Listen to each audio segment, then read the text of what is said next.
Hello, hello, hello, and welcome back to my channel, Daughter of Zion, formerly known as In His Service. I have not uploaded a video in so long, and I've been wanting to upload a video, and I just haven't had the opportunity. I had an old phone, and I have a newer phone, so it's a little easier.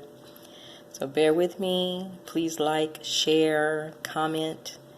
And this is on a subject that's very important to me and hopefully important to a lot of you right now. I don't know if you've heard of the ADOS movement, hashtag ADOS, American Descendants of Slavery. I've been following Yvette and Tone for, I would say, almost 3 years now, watching their videos every week. I did attend the conference in October, the first conference in Kentucky. It was a blessing. Just been going to some meetings here in Los Angeles for the local chapter of ADOS and just trying to do as much as I can to spread the word. And I just been wanting to make this video, and this is just me. This is, my take. So this is all about my opinion and not someone else's. And it's really about who ADOS is. Who is ADOS and their lineage, because this is a lineage. African Americans in America. American descendants of slavery. Lineage does matter. And I just want to start by, let's see. And it's true that we were a formerly enslaved people. But we're so much more than that. And when you come to this realization of who you are, you do tend to become a new person or have new thoughts. You become awoke, as they say, if I could say that. You wake up, per se. And a lot of times recently online, I've seen a lot of people saying that they start their waking up around 2015. And I'll second that. For me as well, it was about that time. Kind of by accident, but then again, God doesn't make mistakes. There's no accidents, right? He's intentional. And for such a time as this.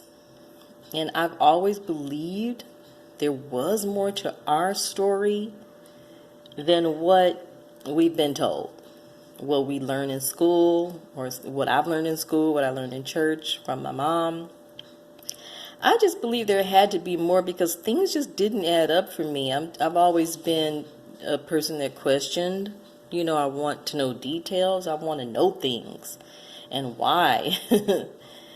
Because, for instance, like the people in Israel, the Jewish state that was created.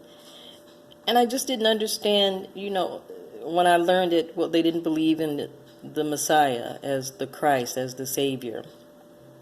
But I always heard about anti-Semitism and what it meant.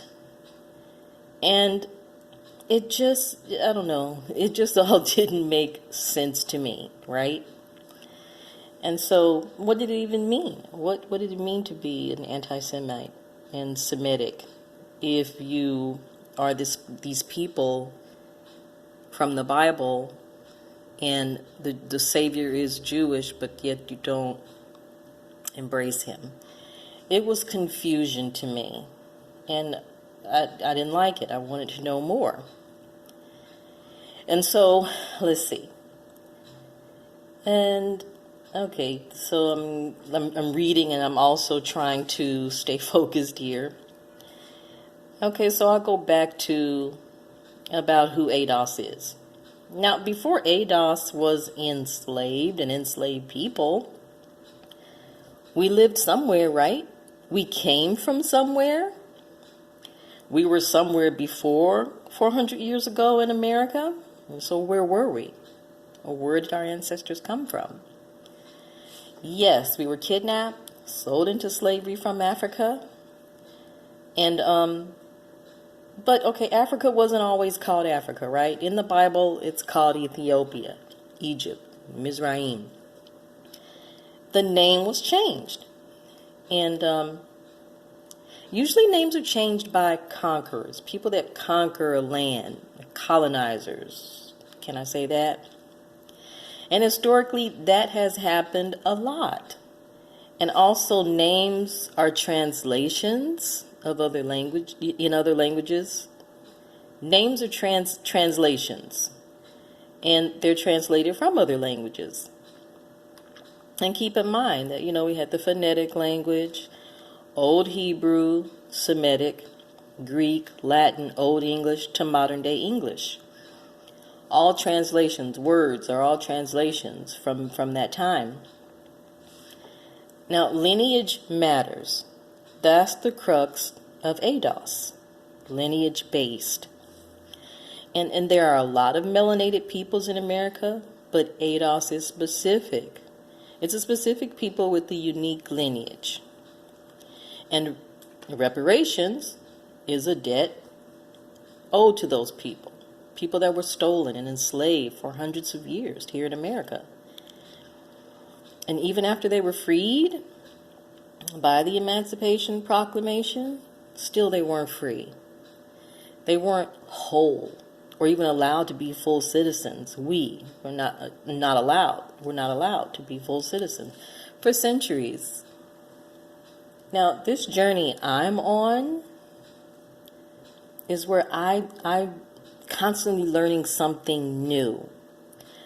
My journey is always evolving, and I'm learning about my lineage, about my family, my extended family here in America. You have to research. I can only give you so much detail, and maybe you'll have questions.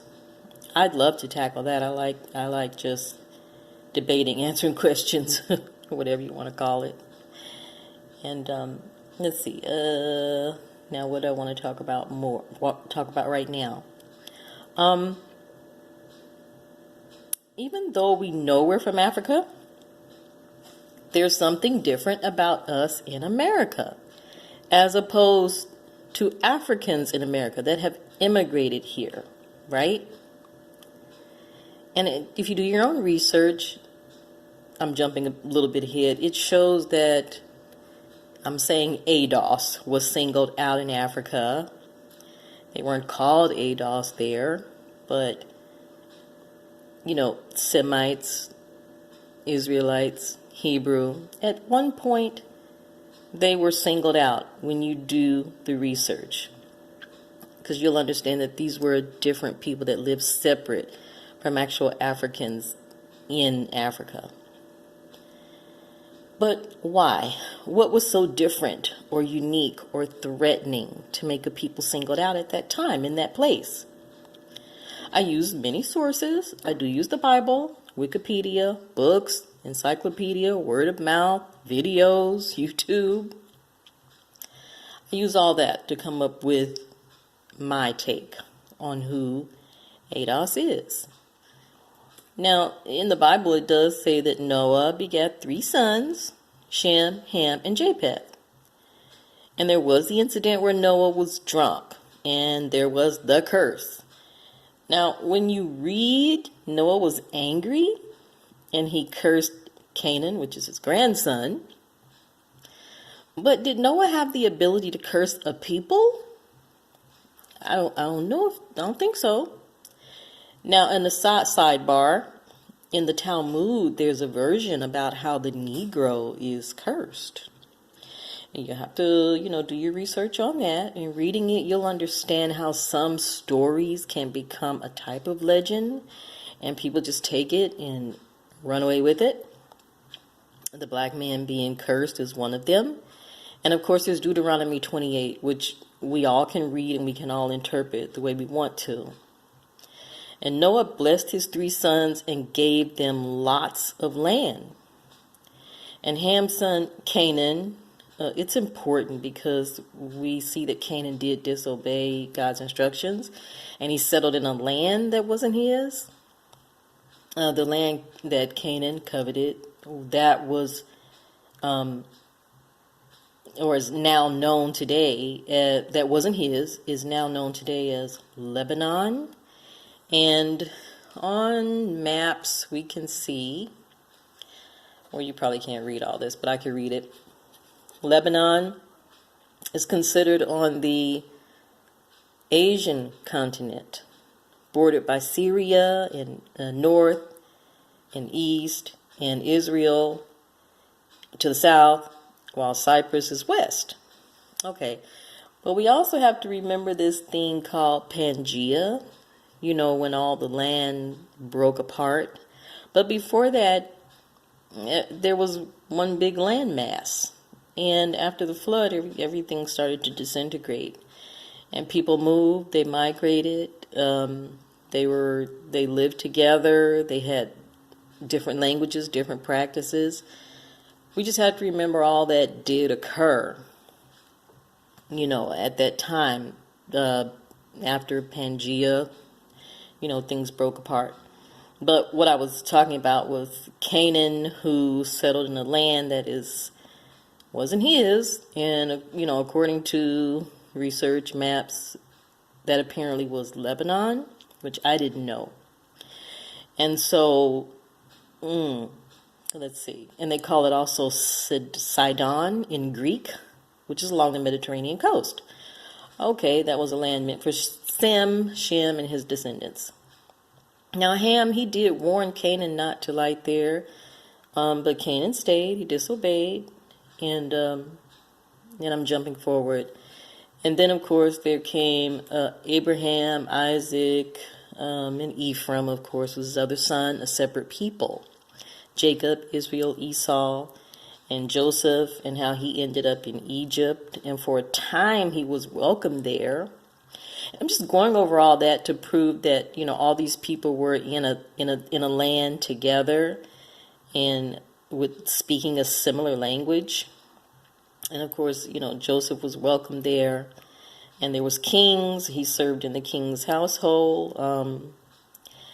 Let's see. And eventually his family came down there. And of course, once they got there, there was marrying and intermarrying and all that type of thing. That did happen. And I think I wanted to skip down to where I'm going to talk about. Basically, I'm just trying to form the opinion that there was melanated people in all of Africa. Everybody in Africa, which was formerly known as Ethiopia, Egypt, they were all melanated. So they looked the same. They spoke a similar language. But in the Bible, you'll see in the Old Testament where God was constantly warning about marrying that Canaanite woman. And I was always confused about that. I didn't understand, if we're all the same, because I knew we were the same. And even in my youth, I knew that, everybody was black back then or in Africa. But you learn something different when you're reading when you're in church, you're in school, and then you have the people that are in Israel in the land, and they're not black. So, during my reading, I was just confused. Why is God saying don't marry this Canaanite woman? What's the purpose? I thought they were all the same. And it took me a while to really figure out that, he's always warning because when people mix, when they marry someone, they will tend to take on that person's belief system, no matter what it is. And but this is my opinion in believing that that's what God did, or that's why God always warned, because people were going to marry and then take on their spouse's religious practices and beliefs. And so, it was not good a lot of the time. There was belief and worship in Baal, which is the same as Molech, Ashtaroth, and so on. And these were paganistic religions. And they came with sacrifice. People were doing this, performing sacrifices. And I think that's where the story gets mixed up a bit about when Abraham took Isaac up to be sacrificed. But remember now, he didn't sacrifice Isaac because the sacrifice was provided by God in the bushes. So it didn't happen. He didn't sacrifice his son. But this did happen. And I believe that's what the warning was about. I'm going to just believe that. That's what it was. And that was the reason that it was always a warning from God about intermarrying with the ites. I'm going to say ites. And, a lot of times I think a lot of these societies just basically sacrifice themselves out of existence. I honestly believe that, partially is what happened. Now, okay. Now I'm picking up where I left off. Let me see if I can get what I want to. Okay, now some people, they heeded that warning. And, they stuck to their beliefs. I'm going to say religion. I hate to keep saying that word religion, but some people heeded the warning. But some people did continue to do evil in the sight of God. People that lived in this time, they shared a common language. They spoke the Semitic language. It was a way to communicate. And so they did intermarry and they took on other religious beliefs. But I don't think all of them did. I believe there was always a remnant. I believe there was always a faithful remnant that stayed true to their belief. And that's why there was always the running and the, fleeing, the country or a place and going to another place. And, contrary, of course, to Trump wanting to designate Judaism as a race, and then the lineage of the people in the state of Israel is a whole nother story. It took me a while to figure out, of course, Semite is not a race. It's a language. And it was a common language a long time ago. And okay, let's see. But the true Israelites were people that worshiped God and believed in the Messiah to come. And also, I know I spoke about Joseph already being in Egypt, and he was accepted there amongst the people. His family came there, but they did believe in God for the most part. And I'm just going to jump down and say, eventually, of course, there was another exodus to escape famine, war, persecution. And then, of course, you have Moses, who was in the lineage of Yahushua. I'm just trying to get down through the ages quick to get to 70 AD and after that, and on to Adolf's history in America. Where was I at? Okay, Moses was of the lineage of Yahushua, and during, of course, that Exodus, the Israelites, of course, fled again. And for me, I'm saying this because I'm thinking that the distance couldn't have been very great because these people were walking. I feel like this area had to be local, right? And that all these people were similar they were melanated people, and they all spoke a similar language. That's where you get Semitic language from, not a race. And this had to be the Ethiopia area, the continent, which is now the continent of Africa. And on old maps, you can see, I have these maps, Negro land. I had a better map. I know you're not seeing this probably clear because, I'm not good at this, making videos. Okay. And where was I? I was talking about Negro land, like on old maps. You can see Negro land in the kingdom of Judah with a Y instead of a J. You can see the slave coast. And remember, at some time Pangea did occur. And things broke apart. Okay. And remember, the people were in the wilderness. Then they were there a long time, in the wilderness. This was about unbelief and faith, though, basically. But I still feel like the areas these people were traveling to weren't far from where they ended up being and then where they ended up going. Of course, we know Joshua led the people at that point, and Joshua was a rebel. He was a fighter. There was more wars, persecution, conquering, separations. And I believe during all this, there remained a faithful remnant of Hebrew Semitic speaking Yahushua believing people. I believe that there had to be there had to be a remnant to carry on down the belief. Because somehow, up for us that are believers today in the Christ the Messiah, this was handed down, right? Now, I don't think it was a whole lot of people, but I'm sure there was a remnant. And let's see, I did talk about that. And I believe that these were people that kept on believing and fleeing right up until 70 AD, after a whole lot of conquerings and Cyrus, the Great, what he did, and the people being able to, practice their beliefs. And I believe all these people kept fleeing right up until 70 AD when the temple was destroyed and captured by, of course, it was Rome, and who has a large influence. People don't know this over, Israel as well today when you do your research. And there was a rebel remnant. They fought and they escaped. And they were saying that, well, some, were holed up and that the Mossad, I guess, it was a large group of people that committed suicide. I mean, I don't know, history says that.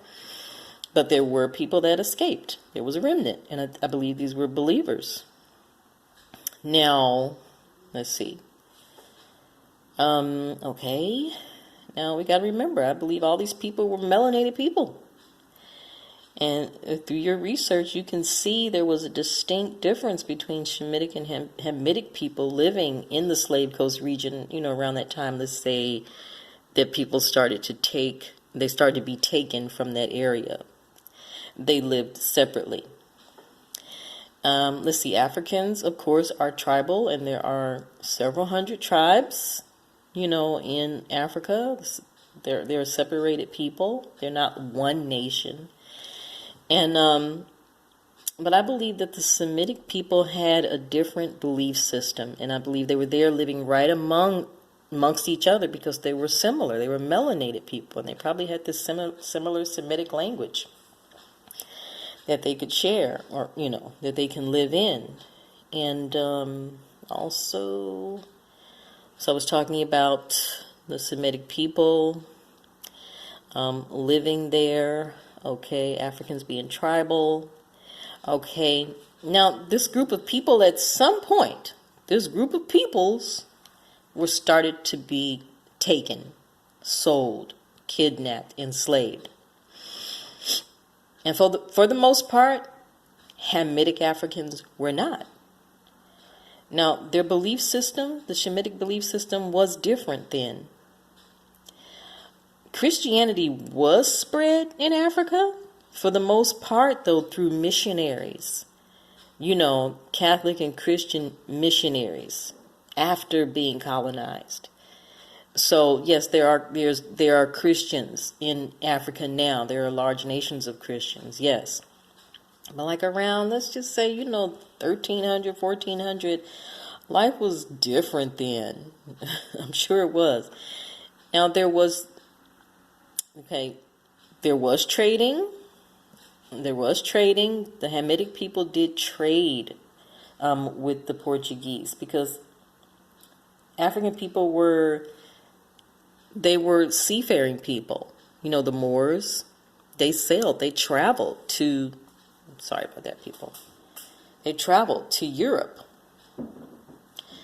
And so they were already trading and moving around and meeting people, in other lands. They had a relationship with what's known as Europe today. It was a different world.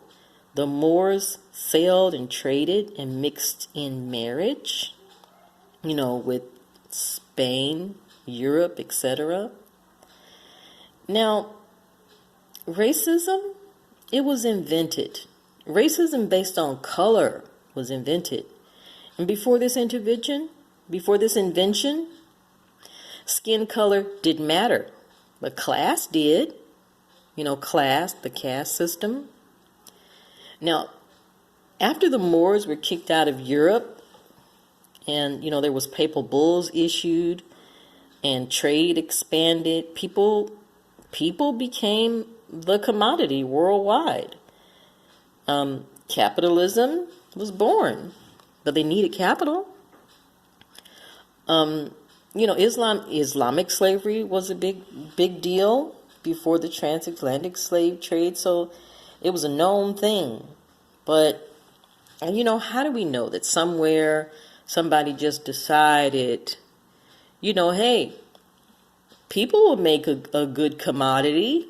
We need people to work this land. We need, people that can, work outside. I don't know. We don't know how it came to be, but we got these words: capital, commodity, people, the caste system. People got ideas. They came up with ideas to create capital and ways to do it. So we don't know when that happened, but at some point it did happen where a people's was kidnapped and taken from a land. I don't know how it occurred, but at some point it was decided that they were the ones to be taken, the ones on the what they call slave coast, down by the water, by the Atlantic Ocean. But who do we know that, some other peoples in Africa might have said, hey, don't take us, take them. There's a separate people over there. They worship different than us. They're not a part of our tribe. And who knows that if deals were made by Portuguese, British, now, well, we'll pay you, we'll do this, we'll do that. We won't take you, but we need somebody. I mean, you can see some of that when you watch the movie Roots, some of those details, and you can probably read about it as well. But, who was there? Judah, Shem, Israel, Ados was there. We are Ados. African Americans in America, American descendants of slavery, we were there and we were brought here. We're the chosen people, the chosen loved people that broke God's heart and suffered the curse of Deuteronomy 28. That's truth. That truth is not the Talmud's version, though. We can't believe that version. And those chosen people are not the Torah-only believing people who decided to be Jewish 1,000 years ago in Turkey that now occupy this land of Israel. It's not those people. It's us, ADOS now in America. Like from 1619 or earlier to 1865, yes, we were enslaved. That's right. And then the Emancipation Proclamation was signed. But we weren't free. Not really. We weren't totally free. We weren't true citizens. What did freedom mean? What was it supposed to mean? Economic independence, freedom from fear, freedom to vote, to pursue the dream, the American dream, to work. That didn't happen. We know about Jim Crow. We know about convict leasing. We know eventually about lynching, the KKK, redlining. We know about Tulsa. We know about modern day police brutality every day. We just pick up our phones and look. But it wasn't recognized. Economic independence wasn't recognized. Congress responded with constitutional amendments, ending slavery and granting full citizenship to ADOS. But that has never been fully achieved. Justice hasn't been on our side. Terrorism against ADOS has been sanctioned by our own government against us. History will show it. Like Dr. Henry Clark said, We have no friends. Right? That's what he said. We have no friends. Even, we have several, of course, examples in history that the government worked against us. I mean, a perfect one is now coming up where people are hearing about the Tulsa, Oklahoma, and it wasn't a race riot. It was a mob. It was mob violence, and National Guard had a hand in that. It's right there in Wikipedia. You can see that. So I know I jumped around a little bit here and there. This is not perfect video, but I hope that you'll look at it and share it, ask questions, and we'll start this, conversation. But I just wanted to make my video because a debt is owed and it needs to be paid, and it is in the form of reparations. I was going to try to get my last picture up, a reparations picture, if it will show. Come on, picture. Sorry guys, trying to show my picture. But a debt is owed, and it's reparations.